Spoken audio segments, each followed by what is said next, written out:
Quand on traîne sur YouTube, des fois on a envie de se marrer un bon gros coup, de décompresser, de débrancher son cerveau, on veut juste passer un bon moment. Et en général on regarde par exemple des vidéos Essayer de pas rire ou des vidéos shitpost. Mais il existe un autre type de contenu qui s'appelle la YouTube ou YTP en abrégé, qui est un type de contenu qui était très populaire il y a quelques années auparavant, et aujourd'hui il est encore présent mais qui est quand même moins populaire. Dans cette vidéo, on va retracer l'histoire de la YouTube du début jusqu'à plus ou moins la fin. Salut à tous, moi c'est Parky, et aujourd'hui je vais vous parler de l'histoire de la YouTube. Because YouTube is where the blue is.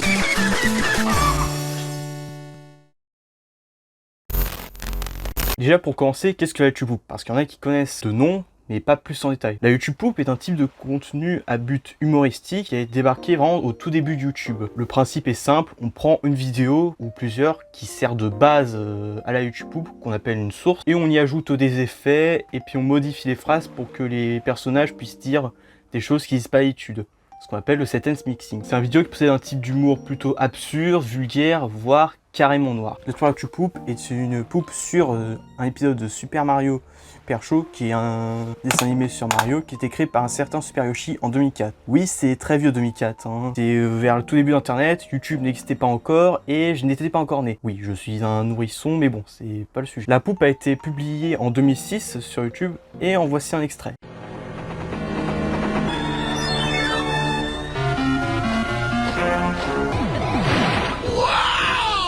I'd say he's hot on our tail! Koopa, that's... Wow! I'd say he's hot on our tail!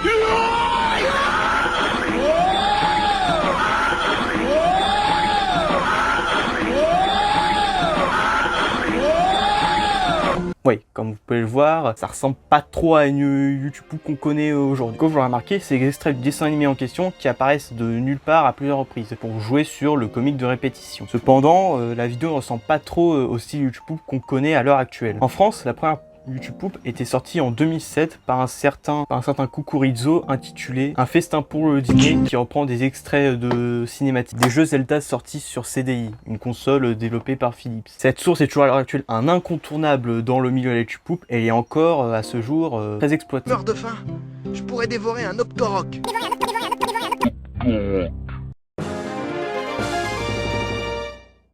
Allons-y, partons à la recherche du... Tu as sauvé le dîner. Voici le traître, votre majesté.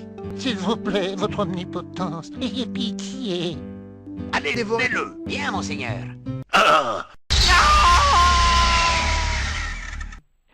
Cette vidéo se rapproche beaucoup plus du style de YouTube, puisqu'on voit apparaître du sentence mixing, même s'il y a des moments on a un peu l'impression qu'il essaie un peu de tester son logiciel montage. On dirait un peu moi quand j'essayais encore de tester Sony Vegas à l'époque. Cependant, le youtubeur Deotoons, il avait dit ça. Et j'ai continué à faire des vidéos. Inspiré par mon tonton qui en faisait déjà, je me lançais dans les vidéos de détournement. Les pubs d'D, les clips de Crazy Frog, les films Chicken Little, Harry Potter, tout y passait. Je mélangeais les scènes, les phrases pour que les personnages disent complètement autre chose.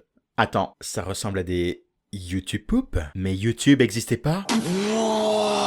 Mais le truc, c'est que ces vidéos n'étaient pas postées sur YouTube, donc on peut pas dire qu'il a le palmarès d'avoir créé la première YouTube en France. Au départ, les YouTube étaient juste destinés à polluer l'espace YouTube, à poster des vidéos merdiques, sans intérêt, juste histoire de faire perdre du temps aux spectateurs. Bref, en 2009, un YouTuber du nom de Gros Caca Boudin, oui c'est très mature comme pseudo, mais bon, bref, Gros Caca Boudin, qui est considéré comme étant le pionnier de la YouTube en France, a décidé de prendre ce type de contenu et d'en faire pas à destination de polluer YouTube, mais vraiment à caractère humoristique, histoire de faire rire le téléspectateur. Dans un article de Numérama, Gros Caca Boudin disait, je cite, « J'avais 16 ans et beaucoup trop de temps libre. J'ai découvert ces vidéos anglophones. C'était à la fois complètement débile, souvent vulgaire, mais également extrêmement créatif. J'étais très sensible à cet humour absurde. » Le monde de la YouTube va aussi accueillir pas mal d'assez gros YouTubeurs au fil des années, comme Citrons en 2009. Malheureusement, la jeune fille a laissé la place à un véritable garçon. Car c'est un véritable trans. Vous aurez accès à mon équipe de diététiciennes savoureuses, mais diététiques. 1, 2, 3 Lunatic en 2010. Je ramène un PD, je t'attache, j'ai l'accord, j'ai l'accord, j'ai la hache, j'ai la cacahuète, j'ai les messages, j'ai la ghetto, j'ai Morsaille, j'ai mon camion, j'ai de l'accord, j'ai internet, j'ai ton père, ta grand-mère, ta femme. Je fais chier les gens en 2011. Au secours, j'ai mon bébé qui s'étouffe, il est tout bleu. D'accord, calmez-vous. Calmez-vous, asseyez-vous. Aujourd'hui, nous allons taper un nourrisson. Calmez-vous. Calmez-vous. Ensuite, très rapidement, il va devenir bleu, cyanosé. Ensuite, je vais venir retourner mon nourrisson et exercer des... Calmez-vous. Calmez-vous. Calmez-vous. Bonjour, alors quelle est la conduite à tenir devant une brûlure? Donc quoi faire devant une brûlure? Donc rapidement mettre la victime, la partie brûlée de la victime, sous l'eau froide. King Arquignon et Enflure de renard en 2012. Bonjour, vous pensez que c'est un P? On met la clim.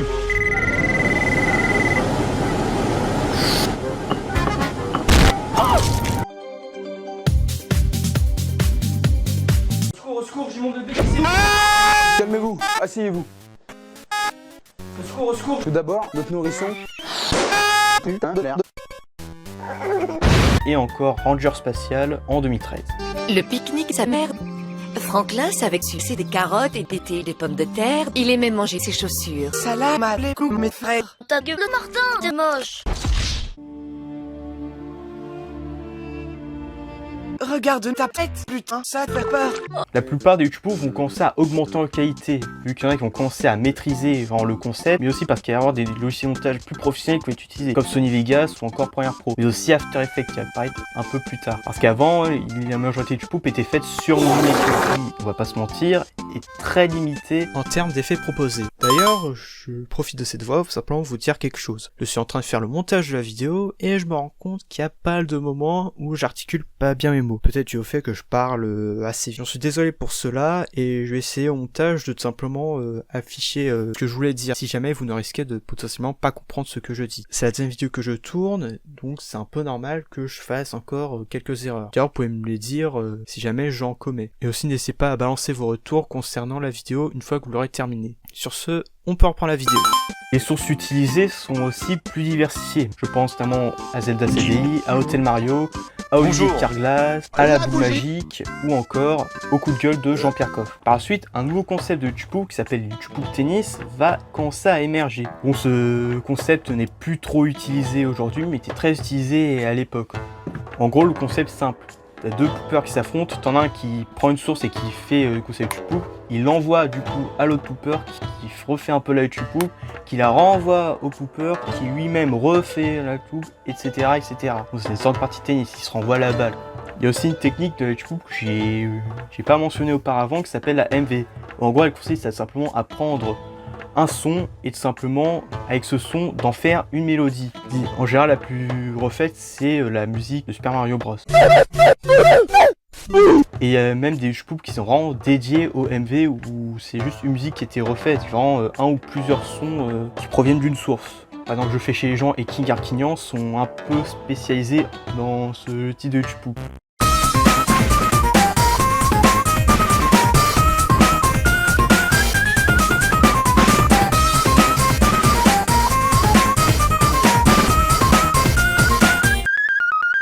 Mon petit.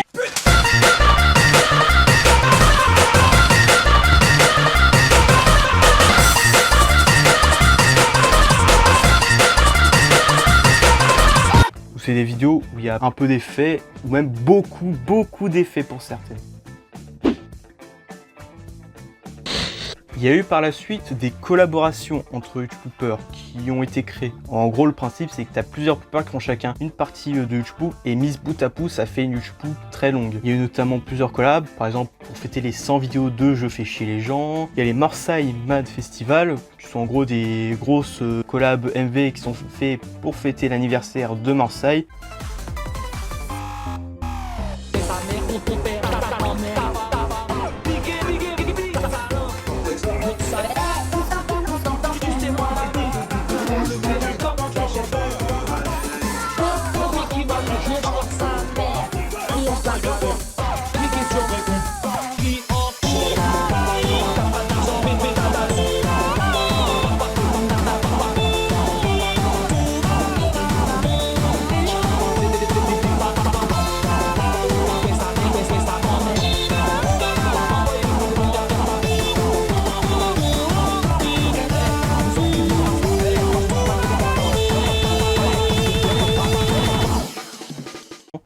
a eu une en 2015, en 2016, en 2017, et puis je crois qu'il y en a aussi une qui a été refaite en 2022. C'est des MV qui sont super bien travaillés et réalisés avec des effets de fou malade. Vraiment, je vous conseille d'aller les regarder. Il y a aussi une collab pour un autre événement qui était très marquant dans l'histoire du Pouf, mais ça on en reparlera plus tard. Ce qu'il faut savoir, c'est que la YouTube c'est un concept qui est très niche. Ça l'est un peu moins, mais à l'époque c'était vraiment quelque chose de quasi inconnu et obscur. Entre 2011 et 2015, les deux plus gros YouTubeurs c'était 1, 2, 3 Lunatic et Je fais chier les gens, qui avait genre entre 20 000 et 40 000 abonnés. Qui est pas mal pour des chaînes où le type de contenu principal est un contenu qui est très niche. Mais la situation n'a pas de s'arranger. En mars 2015, la chaîne d'1, 2, 3 Lunatic est supprimée pour violation aux droits d'auteur. Cette nouvelle est un énorme coup de massue pour la communauté du Pouf en général et pour ses fans. Cependant, pour 1, 2, 3 Lunatic, c'était pas la même chose. Il dira chez Numérama, je cite: « Quand ma chaîne a été fermée du jour au lendemain pour violation aux droits d'auteur, c'était presque un soulagement. Je ne m'étais même pas attristé. Je l'étais pour les gens qui ne pourraient plus retrouver ces contenus, mais moi, c'était l'occasion de passer à autre chose. » D'ailleurs, Lunatic, il a pas tout perdu. Il a aussi une chaîne secondaire qui est du coup maintenant devenue sa chaîne principale. Ça a été en quelque sorte l'occasion pour lui de plus développer ses projets et sa carrière de streamer en temps. Bref, cet événement a engendré par la suite en quelque sorte le début d'une nouvelle ère. Vers fin 2015, la YouTube va connaître un gain énorme de popularité. 2015, c'est un peu l'année qui a en quelque sorte fait émerger les essais de ne pas rire. Ce qui a fait que la YouTube a énormément gagné en popularité. Tout d'abord avec Amixem qui avait réagi à une des YouTube de Je fais chier les gens, celle sur Motus, qui a été pendant très longtemps la YouTube la plus regardée de France, mais elle a été détrônée depuis. Bonjour Mélanie. Oui. Ça va bien? Le Pas-de-Calais. Vous êtes là pour la première fois? Moi je suis scripteur. Qui joue au basket alors ou au volley? Je suis employé commercial. Vous venez d'où? C'est très très impressionnant. Nouveauté. N-O-U-E-A-U-U-V-E-A-U-T-E-R-A-L N-O-U-V-A-G-I-S-T-R-O. Mais c'est vraiment grâce à un youtubeur qui s'appelle Ayoub, anciennement pas normal, qui a fait énormément de react à des youtubeurs, particulièrement celle de Ranger Spatial, et ces vidéos-là vont faire énormément de vues, on parle de plusieurs millions de vues, hein, c'est énorme. Hein. Au début, c'était les youtubeurs de Ranger Spatial qui réagissaient, après il y a eu d'autres youtubeurs qui avaient réagi, comme Enflure de Renard, comme Joker, comme Itsum, ou encore King Arquignan. Je ne le croiserai pas cette semaine, puisque je serai moi-même dès demain sur mon épouse. Ensuite, moi je t'aime, et je veux qu'on se dise les choses. Je pense que ce qui est important surtout, c'est de lever des tabous qu'il y avait. Et à cet égard, moi je nique des gars dans les gares. Ensuite, moi je suis très attaché à ma Sophie. Ça c'est sûr. Et donc, est-ce qu'elle a un rôle de conseillère? T'es contre à la tâche. Vers 2016-2017, il y a eu des YouTube Poop entre guillemets sur The Kerry et Mohamed Eni. En gros, le but était simplement de prendre un film ou un dessin animé, comme par exemple, je sais pas, comme par exemple Choupi ou Harry Potter, et simplement mettre la tête de Mohamed Eni ou de Harry Potter qui dit des insultes ou des phrases sur le personnage principal. Vas-y, ouvre ta gueule, vas-y, vas-y. This is a burger, burger quiz burger. Moi aussi, j'aimerais bien manger ton burger. Vraiment cru. Ah, le Starbola, il a mangé des jambons. Nique ta mère, j'ai hâte de manger. Parler pour rien dire. Un bonbon et sors de chez moi, je vais t'en mettre une, ta petite tête de citrouille, va. Vie de ma mère, loupe-toi avec moi, je te rentre dedans. Wallah, je te rentre dedans. Et me regarde pas comme ça, me regarde pas comme ça. Me regarde pas comme ça. J'ai dit YouTube Poop entre guillemets parce qu'il n'y a pas vraiment les codes de la YouTube Poop qu'on connaît. Ce qui fait que je les considère pas vraiment comme des YouTube Poop. Vers octobre 2017, c'est un événement majeur pour la YouTube Poop qui a lieu.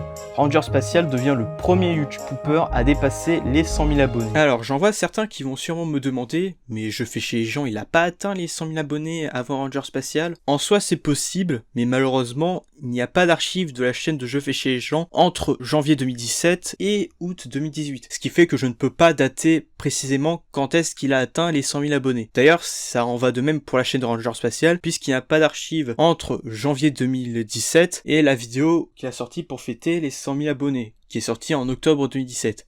Il les a donc sûrement atteints plus tôt. Du coup, on va partir du principe que c'est Ranger Spatial qui a atteint les 100 000 abonnés en premier. J'espère que vous me comprendrez. On peut reprendre la vidéo. Et ça, il a organisé une collab avec pas mal de youtubeurs, notamment Citrons ou encore Enflure de Renard, pour ne citer que. Kevin regarde Ranger Spatial. Franklin, c'est avec succès des carottes et des pommes de terre.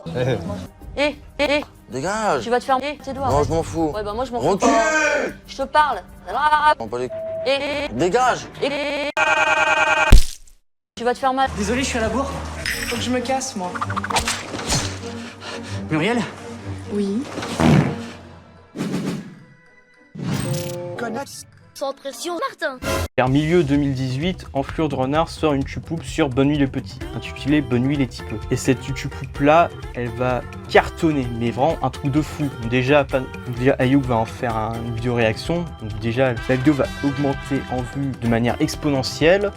Yo, on vient pas de la street. Apprenez, je crois qu'il est taré. Je vais super bien, je suis dans le bendo. Tu dis Charo, tu dis Charo.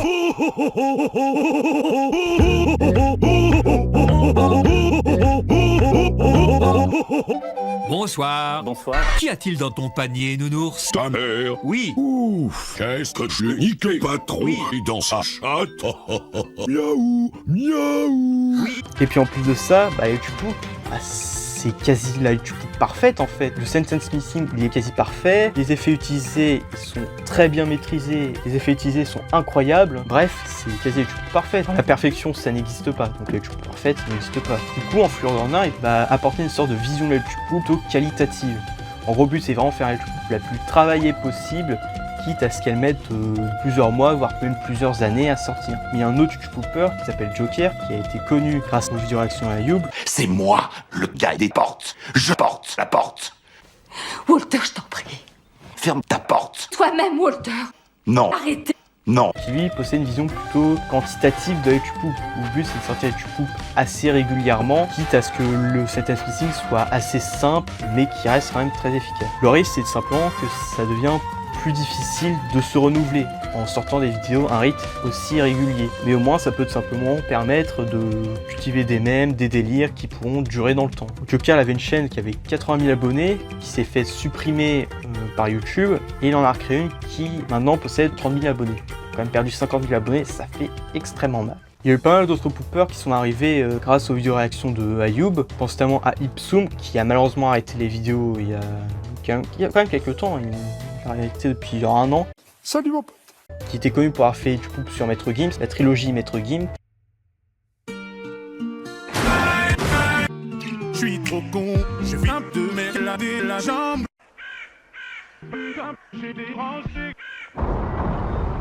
On prend des boîtes, on y range les boîtes, au fond jamais l'on ne boite. Lol, me guide, il le boite. Je ne tiens pas debout. Il y a Super Rosel, bon, qui a pas été connu grâce aux réactions de Ayoub, qui s'est un peu fait tout seul. Il s'est fait connaître grâce à ses YouTube sur Pokémon. Mais on n'est pas... Peut-être que ceci va pouvoir vous éclairer. Je suis là. Moi, je m'appelle Pierre. Je suis le champion Pierre. Très bien, vous m'avez fourni assez de... Pierre, je m'appelle Pierre. Au fait, tu ne devais pas aller à l'arène? Si. Je connais sa botte secrète quand il combat. Ah, et qu'est-ce que c'est? Désolé, mais je ne peux pas te le dire. Et pourquoi? Par respect pour les pierres. Oui, je comprends. Qui sont incroyables, soit dit en passant, j'adore ce YouTube. Il y a aussi La Bouillave qui est connue pour faire des YouTube sur des rappeurs, sur les interviews de rap de Mehdi Maizi par exemple. On t'a pas beaucoup vu, qu'est-ce que tu faisais? Vaut mieux pas que tu saches, vaut mieux que personne sache. C'est vrai, pourquoi? Je sais pas, j'aime trop les petits. C'est un peu bizarre. Moi j'aime trop les petits. Quand je vois des petits, ils sont contents de me voir, je suis grave content de les voir aussi. J'aime trop les baiser. Tu as pris goût en fait? Bien sûr, ouais. Ou encore Poulet qui fait du yo-yo, qui fait des YouTube avec pas trop de sentence mixing, mais avec des effets qui font bien rire sur des dessins animés comme Peppa Pig par exemple. Il fait froid! C'est énorme ce qui se passe. Aujourd'hui, c'est... Match! Il est seulement 3h du matin. Pas de panique! Tout le monde sur le pont! Ok. Ouvrons les pochettes surprises. Et une devinette. Qu'est-ce qu'ils volent? Je n'en sais rien du tout. Peppa Pig. Mais la YouTube possède en quelque sorte un problème. Le gros problème concerne surtout les YouTubeurs, c'est simplement la difficulté à se renouveler et à ne pas se lasser du YouTube. À l'heure actuelle, il y a beaucoup de poopers, à part la Bouillave, qui sont plus trop actifs ces derniers temps. Ils font plus trop des YouTube. Bien évidemment, ce n'est pas un reproche que je fais, c'est juste un constat. Hein. Je vais pas les forcer à faire YouTube. S'ils veulent plus en faire pour X ou Y raison, bah, c'est leur choix. Bref, le problème c'est que c'est très répétitif de faire constamment que des YouTube et donc c'est très facile de tout simplement se lasser, de plus avoir d'inspiration. C'est très difficile de se renouveler, de trouver de nouvelles vannes, etc. Je fais chez les gens, on dira chez Numérama. Se renouveler n'était pas facile. À un moment, c'était devenu trop automatique, je ne prenais plus autant de plaisir à faire des poux. J'ai temporairement arrêté, mais je n'exclus pas de faire une vidéo si l'inspiration me vient. Je ne veux tout simplement pas me forcer. À mon avis, je trouve que la YouTube a permis à beaucoup de personnes bourrées de talent et d'imagination de se faire connaître ou encore de perfectionner leur talent en VFX, montage, etc. Il y a beaucoup de YouTubeurs qui sont servis de leur notoriété acquise pour tout simplement développer d'autres projets. Neutroanalytique a été un peu le premier à utiliser la notoriété acquise pour développer ses projets, notamment les Epic Pixel Battle, qui est un concept qu'il a créé il y a 9 ans. C'est un peu le premier à faire ça. Ensuite, il y a eu Enflure de Renard, qui s'est aussi servi de sa notoriété acquise pour simplement faire connaître plus la Zizikaka Mixtape, un projet qu'il a créé en collaboration avec Andrez et Chronomusic. Je pense que vous connaissez sûrement. Il y a aussi par exemple King Arquignan qui a monté les épisodes de l'émission Ouvrez les guillemets, présenté par Usul et je crois Os Politique, qui postait sur Mediapart. Qu'on apprécie ou pas Usul, moi à titre personnel j'apprécie pas trop. Travailler quelqu'un qui est assez connu et dont son travail doit être posté sur la chaîne d'un média qui est quand même très connu, on parle de Mediapart quand même assez fou. Ou encore la Bouillave qui fait des vidéos sur le rap en parallèle de ses YouTube. Je pense que la YouTube a surtout permis aux YouTubeurs d'acquérir de nouvelles compétences en montage, etc. et tout simplement de s'en servir pour certains projets, ou encore de tout simplement, grâce à la notoriété qui sont acquises, de tout simplement faire connaître plus facilement leurs projets au grand public.